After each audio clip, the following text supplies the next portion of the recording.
Hello everyone, कैसे हैं आप लोग। हम असेसमेंट प्रोसेसिंग के टॉपिक्स को आज कंटिन्यू करते हैं फिर एक बार, और फिर समझते हैं जो रिमेनिंग सेक्शन थे उसके बारे में समझेंगे। आज हम बात करेंगे सेक्शन 119 ए और उसके आगे वाले सेक्शंस को डिस्कस करेंगे हम यहाँ पे। अब बात करते हैं सेक्शन 119 ए, जो टैक्स पेयर चैप्टर की बात करता है। इसमें बात करता है क्या कि टैक्स इनकम टैक्स डिपार्टमेंट जो है किस पे कमिटेड है, उसकी बात करेंगे। तो यहाँ पे बात बोलता है कि income tax department is committed to provide fair, courteous and reasonable treatment. ठीक है, treat tax payer as honest, हमेशा क्या करेगा, टैक्स पेयर को एज ऑनेस्ट ट्रीट करेगा। फिर जो ऑर्डर पास होंगे उसमें मैकेनिज्म और रिव्यू का, अपील करने का और मतलब ऑर्डर रिव्यू करने का हमें राइट देगा। Provide complete and accurate information, provide timely decision, collect correct tax of amount. ठीक है, उसके बाद क्या करेगा, जो एसएससी के जो प्रिवेसी है उसके प्रिवेसी को रिस्पेक्ट करेगा और उसके मतलब confidence the correct amount of tax. उसके बाद क्या है, respect privacy of the tax payer, maintain confidentiality, किसकी किसकी गोपनीयता बरतनी है यहाँ पर, टैक्स पेयर की, मतलब एसएससी की। Hold is authority accountable, enable, उसके बाद क्या करेगा, इनेबल रिप्रेजेंटेटिव ऑफ चॉइस। हमें पे क्या इनकम टैक्स डिपार्टमेंट में जो क्या है, हम क्या होता है यहाँ पर, एसएससी खुद अपेयर नहीं होता। वहाँ पर क्या है कि एसएससी अपने रिप्रेजेंटेटिव को भेज सकता है, किसके बिहाफ पे, एसएससी अपने बिहाफ पे। किस पर्पज़ के लिए, असेसमेंट कराने के लिए, अपील कराने के लिए, किसी अपीलेट अथॉरिटी या इनकम टैक्स अथॉरिटी के सामने अपियर होने के लिए, वहाँ से इन्फॉर्मेशन लेने के लिए, एसएससी की बिहाफ पे डॉक्यूमेंट्स और सबमिशन फाइल करने के लिए, वहाँ से कुछ कॉपी कर जो डॉक्यूमेंट्स से कुछ मतलब अगर एक्सट्रैक्ट करना उसके लिए, इनकम टैक्स डिपार्टमेंट के डॉक्यूमेंट से कुछ एक्सट्रैक्ट करना उसके लिए क्या कर सकता है, एसएससी अब खुद नहीं जाके एक मतलब इनकम टैक्स रिप्रेजेंटेटिव को अपॉइंट कर सकता है। उसके बाद क्या करेगा, provide mechanism to launch complain. अब क्या करेंगे, ये सारी चीज़ें जो हम यहाँ बात कर रहे हैं, अब इनकम टैक्स पोर्टल पे जाएंगे तो सब कुछ हमारा वहाँ पर मिलेगा। Provide a fair and justice system, publish service standard report periodically, reduce cost of compliances. अब यहाँ क्या करेगा, यहाँ पर देखिए वो टाइमली डिसीजन में, मतलब यहाँ पर आप अगर अपन जो इनकम टैक्स का नया पोर्टल है अगर आप उस पर जाकर देखें तो सब कुछ मिल जाएगा यहाँ पे कि टाइमली अब हमें क्या करना है। यहाँ पर पहले भी था, मैनुअल सिस्टम पे भी था, मतलब और अभी ऑनलाइन सिस्टम पे भी सब कुछ रेडिली अवेलेबल है। ठीक है, अब ये तो बात हो गई किसकी, income tax department committed to, मतलब इनकम टैक्स डिपार्टमेंट किस बात के लिए कमिटेड है। But income tax department committed है तो क्या है, उसके तरफ से और टैक्स पेयर की तरफ से कुछ एक्सपेक्टेशन भी है कि टैक्स पेयर को ऐसा होना चाहिए। जहाँ हम राइट की बात करेंगे वहाँ ड्यूटी आएगी, जहाँ हम ड्यूटी की बात करेंगे राइट आएगी, जहाँ राइट की बात करेंगे ड्यूटी आएगी। सिमिलरली अगर इनकम टैक्स डिपार्टमेंट कमिटेड है जो हमने बात करी सर्विसेज प्रोवाइड करने के लिए, तो वो क्या कर सकता है, वो भी टैक्स पेयर से एक्सपेक्ट करता है, क्या करता है, बी ऑनेस्ट एंड कॉम्प्लिएंट, आपको ईमानदार होना पड़ेगा। ठीक है, be informed, keep accurate records, know what the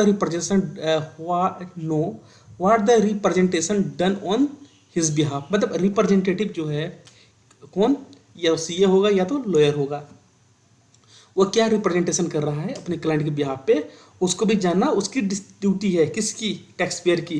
respond in time, जो भी नोटिस इशू किसने करा है, इनकम टैक्स डिपार्टमेंट ने अगर नोटिस इशू किया है उसका कंप्लायंस हमें टाइम पे करना है।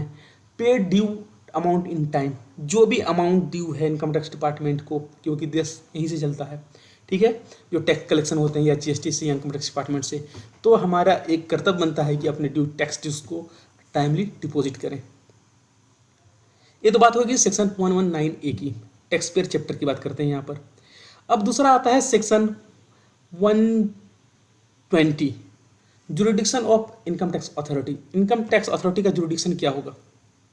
अब इनकम टैक्स डिपार्टमेंट में जैसे हम जाते हैं, या पहले जो नोटिस आते थे वहाँ पर सर्कल लिखा रहता था, वार्ड लिखा रहता था, या रेंज, अगर ऊपर से आएगा एडिशनल कमिश्नर के पास से तो रेंज लिखा आएगा।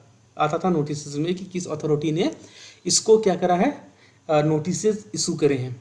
अब इनकम टैक्स डिपार्टमेंट में अगर ई फेसलेस की बात करें तो सारा इनकम टैक्स डिपार्टमेंट आता है, कुछ नहीं आता। तो जो अब वो तो हो गई असेसमेंट वाली।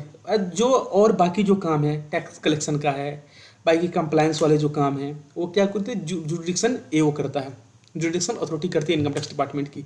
तो जुडिक्शन का मतलब बंटवारा कैसे होगा, तो उसके लिए सेक्शन बात करता है section 120 जुडिक्शन of income tax authority. जुडिक्शन allotted on the basis of, जुडिक्शन किसके बेसिस पे अलॉटेड होगा, टेरिटोरियल एरिया के बेसिस पे, मतलब पिन कोड के बेसिस पे। पहले हम जब मैनुअली इनकम टैक्स डिपार्टमेंट जाते थे टैक्स डिपॉजिट करवाने के लिए, रिटर्न जमा सबमिट करवाने के लिए, जिस टाइम मैनुअली हुआ करता था, तो वहाँ पूछते थे भाई किस एरिया से आए हो, पिन क्या है। तो वह क्या होता था, उस जुडिक्शन पे हमारा क्या होता था, असिस्टिंग ऑफिसर के पास हमारा रिटर्न फाइल होता था, काउंटर लगते थे। प्रगति मैदान दिल्ली में है, वहाँ पहले काउंटर लगता था, मतलब इस पिन कोड के बेसिस पे, या प्रोफेशनल है तो उस मतलब प्रोफेशन के बेसिस पे, कि जिस बेसिस पे हमारा जुडिक्शन का बंटवारा होता है उस बेसिस पे हम वहाँ पर पहले रिटर्न फाइल होते थे। ठीक है, अब उसके बाद क्या होता था, जुडिक्शन एरिया अभी भी है, सब कुछ अभी है, मतलब सिस्टम ऑनलाइन हो गया है। अब हम क्या करते हैं, अब एक तो हो गया टेरिटोरी के बेसिस, टेरिटोरियल एरिया के बेसिस पे, पिन कोड के बेसिस पे होगा। दूसरा है पर्सन और क्लास ऑफ द पर्सन के बेसिस पे भी जुडिक्शन डिसाइड होता है, मतलब जैसे कंपनी का जुडिक्शन अलग होगा या ट्रस्ट वाले का जुडिक्शन अलग होगा। ठीक है, सिमिलरली क्या है, इनकम और क्लास ऑफ द इनकम, जैसे सैलरी वाले का असेसमेंट कहीं और होता है, या मतलब उसका जुडिक्शन कहीं और होता है, जो और होता है। अब उसके बाद केसेस ऑफ द केसेस और क्लास ऑफ द केसेस, जैसे प्रोफेशनल के लिए क्या जुडिक्शन अलग होता है, जैसे सीएस हो गया, डॉक्टर हो गए, लॉयर हो गए, इनका जुडिक्शन अलग होता है। तो क्राइटेरिया मूलतः हमारा क्या है, 4 बातों पर डिपेंड करता है कि अगर जुडिक्शन हमारा डिसाइड होगा किस बेसिस पे होगा, या तो टेरिटोरियल एरिया के बेसिस पे होगा। दूसरा क्या हो सकता है, पर्सन या क्लास ऑफ द पर्सन के बेसिस पे होगा। तीसरा क्या हो सकता है, इनकम और क्लास ऑफ द इनकम के बेसिस पे हो सकता है। चौथा क्या होगा, केसेस और क्लास ऑफ द केसेस के बेसिस पे हो सकता है। अब क्या है कि जिस जुरिडिक्शन में हमारा पड़ता है, एरिया पड़ता है, या हम कंपनी के एरिया है, या क्लास ऑफ पर्सन के बेसिस पे, या क्लास ऑफ इनकम के बेसिस पे, या क्लास ऑफ केसेस के बेसिस पे है, अगर जिस बेसिस पे हमारा जुरिडिक्शन डिसाइड हो चुका है, तो उस एरिया का जो असेसिंग ऑफिसर है, एरिया जो अलर्ट हुआ है असेसिंग ऑफिसर को, वो क्या कर सकता है कि अपना जुरिडिक्शन पावर उस एरिया में एक्सरसाइज कर सकता है। किस पर करेगा, who is caring on business और प्रोफेशन इन दैट एरिया, वह जिस एरिया में क्या करता है, अपना बिजनेस प्रोफेशन कर रहा है। कौन कर सकता है, जिस जुरिडिक्शन एरिया पे उस एओ का जुरिडिक्शन अलॉट हुआ है, वह जुरिडिक्शन पावर उस बिजनेस या प्रोफेशन पे कर सकता है। उस एरिया पे क्या कर सकता है, who has principal place of business और प्रोफेशन इन दैट एरिया, उस प्रिंसिपल प्लेस ऑफ बिजनेस और पे भी वो क्या कर सकता है, अपना जुरिडिक्शन पावर को एक्सरसाइज कर सकता है। Who resides in that area, अगर वो किसी एरिया में रह रहा है तो वो जुडिक्शन क्या बोलता है, जुडिक्शन पावर उस एरिया के जो व्यक्ति वहाँ रिसाइड कर रहा है उस पर अपना जुडिक्शन पावर को एक्सरसाइज कर सकता है। अब बात आती है क्या कि अगर डिस्प्यूट है, किस पे डिस्प्यूट है, जुडिक्शन को लेके अगर डिस्प्यूट है तो ये क्या कर सकता है, in case of the dispute over jurisdiction AO से refer to the higher authority, वो क्या करेगा, अगर जुडिक्शन को लेकर कोई अगर डिस्प्यूट है तो हायर अथॉरिटी को असेसिंग ऑफिसर क्या कर देगा, केस को रेफर कर देगा। उसके बाद असेसी के पास भी पावर है कि वो क्या कर सकता है, उसके जुडिक्शन को चैलेंज कर सकता है।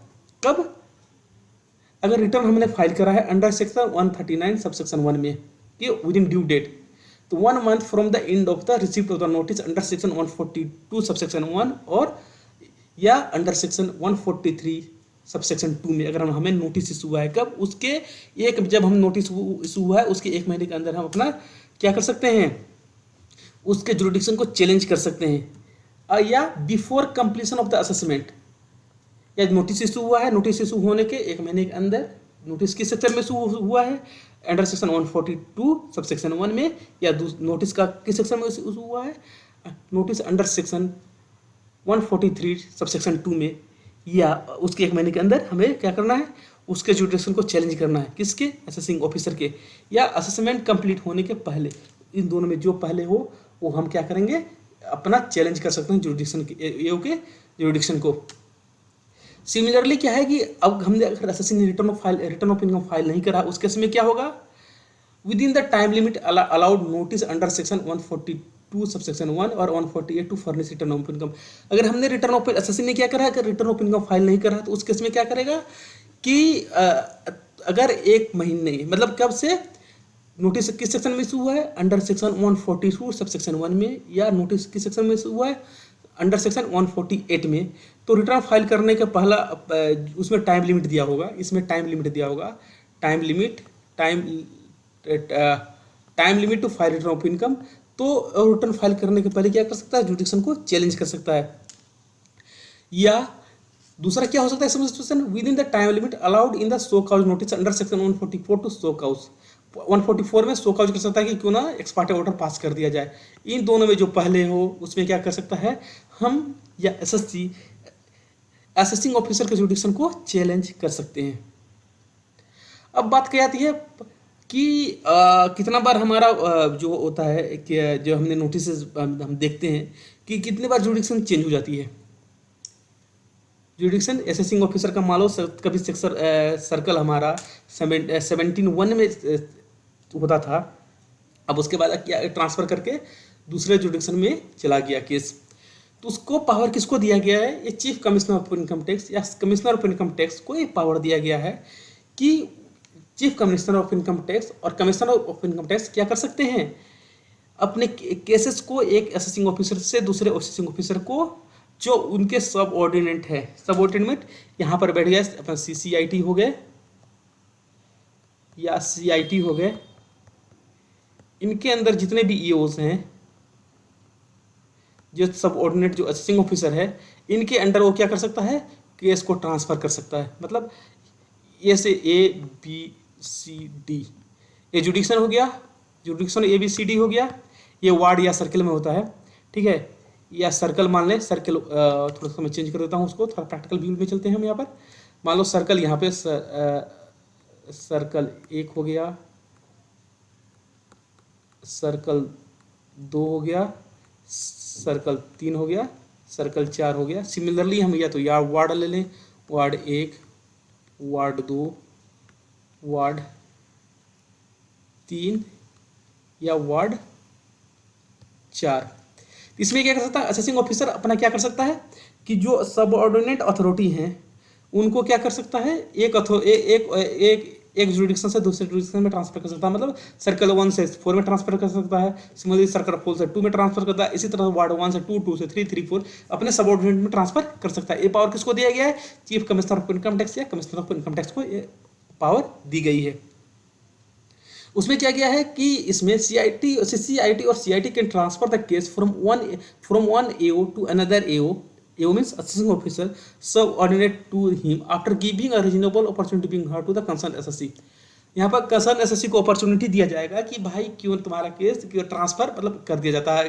यहाँ पर रीजनेबल बता दिया जाता है कि आपको कोई ऑब्जेक्शन हो तो आप ऑब्जेक्शन रेज कर सकते हैं कि आपका ट्रांसफर आपके केस का ट्रांसफर मतलब इस सर्कल 1 से सर्कल 2 में किया जा रहा है, काइंड ऑफ वही या वाइस वर्सा।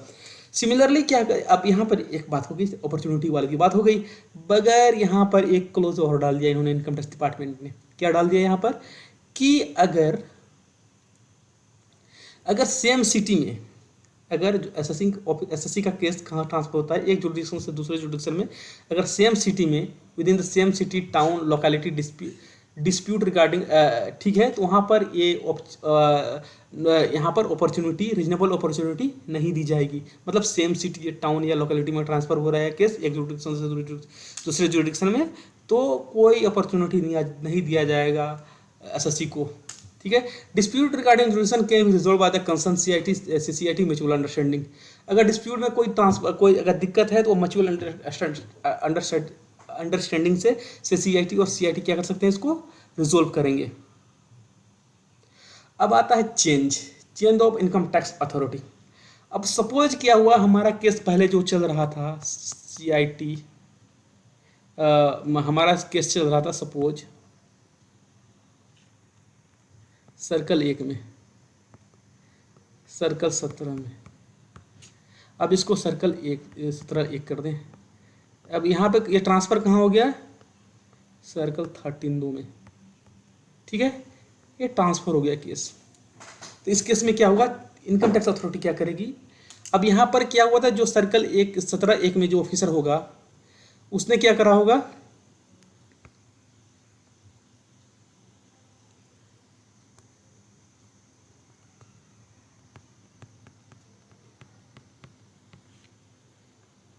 सर्कल 13(2) में, मतलब हमारा केस कहाँ से चले गया, 17(1) से कहाँ चले गया, 13(2) में चले गया ये।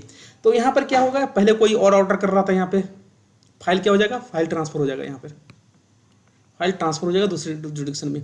तो हो सकता है कुछ नोटिसेस इसने इशू करे हों, जो यहाँ के एओ होगा, असेसिंग ऑफिसर होगा, या DCI, यहाँ पर जो ऑफिसर रैंक होता है DCIT और ACIT रैंक के ऑफिसर होते हैं यहाँ पे। तो ये क्या करेंगे, या तो ये क्या करेंगे, ये यहाँ पर कुछ हो सकता है इन्होंने नोटिस इशू करी हो, इन्होंने इसका कुछ रिप्लाई असेसी ने हो सकता है किया हो, या कोई शो कॉज नोटिस इशू हुआ हो, शो कॉज नोटिस ऑफिसर ने किया हो। दूसरा हो सकता है एसएससी ने इसका भी रिप्लाई किया हो, या असेसमेंट कंक्लूजन पे हो, कुछ भी हो सकता है, यहाँ पर सिचुएशन कुछ भी हो सकता है। तो ये क्या करेगा, जिसके पास केस ट्रांसफर हुआ है वो क्या करेगा, दूसरा जो असेसिंग ऑफिसर है जिसके पास केस ट्रांसफर हुआ है क्या करेगा, जहाँ से इस असेसिंग ऑफिसर ने छोड़ा था केस को वहाँ से स्टार्ट करेगा। स्टार्ट कहाँ से करेगा, जहाँ से पिछला वाला असेसिंग ऑफिसर ने केस को छोड़ा था, उसके बाद केस ट्रांसफर हो गया था, वहाँ से ये क्या करेगा, स्टार्ट करेगा। ये अगर नोटिस रिप्लाई आया है सो काउज देखेगा, अगर नोटिस के रिप्लाईज आए हैं, सो काउजिंग नोटिस रिप्लाई आए हैं, अगर उससे सेटिस्फाइड नहीं है इस ऑफिस ये ऑफिसर, तो क्या करेगा, फर्दर नोटिस इशू करेगा। मतलब जहाँ से भी केस छूटा हुआ है, जहाँ से इन्होंने दिया गया है केस को ट्रांसफर हुआ है, वहाँ से आगे का एक्शन दूसरा ऑफिसर करेगा। सिमिलरली बात क्या करता है, ये सेक्शन कहाँ बात करता है, सेक्शन 129 में। अब क्या कर सकता है, यहाँ पर असेसी एक के पास एक राइट है, राइट क्या है कि वो डिमांड कर सकता है कि भाई उसके केस को फिर से सुन लिया जाए, कि फिर से वो एसएससी के पास क्या, एसएससी क्या कर सकता है, दूसरे जिसके पास केस ट्रांसफर हुआ है नए सर्कल के पास, तो एसएससी उसको डिमांड कर सकता है कि जो मेरा केस आप रीहर्ड कर लीजिए, असेसमेंट ऑर्डर पास करने से पहले मेरा केस को आप रीहर्ड कर सकते हैं। ठीक है, इसको एक बार समझते हैं फिर। Where an IT authority succeed an other IT authority who cease to exercise jurisdiction then the succeeding 13(1) वाला जो एओ है, succeeding IT authority may continue the proceedings from the stage which proceeding was left by the predecessor. मतलब यहाँ 17(1) वाली बात हो गई। 17(1) से हमें ट्रांसफर केस कहाँ से आ गया था, ट्रांसफर हुआ था, सक्सीडिंग वाला क्या हो गया, 13(2) वाला हो गया। यहाँ पर वो स्टार्ट वहाँ से कर सकता है। अब उसके बाद आगे समझते हैं। द असेसी कंसर्न में demand that before continue the proceeding मतलब जहाँ से स्टार्ट हुआ है, स्टार्ट करना है, मतलब जहाँ से छोड़ा हुआ है पिछला, द प्रीवियस प्रोसीडिंग और any part thereof be reopened be reheard before the passing the assessment order. मतलब असेसिंग ऑफिसर ये एसएससी क्या कर सकता है कि आप इसको रिफ्रेश आप हेयर कीजिए, या हमारे केस को पुनः मतलब रीहर्ड कीजिए आप, उसके बाद असेसमेंट ऑर्डर पास कीजिएगा। अब सेक्शन आता है फेसलेस का। अब जमाना है फेसलेस का। तब उसके लिए सेक्शन कौन सा इंसर्ट हुआ है, section 130, faceless jurisdiction of the IT authority.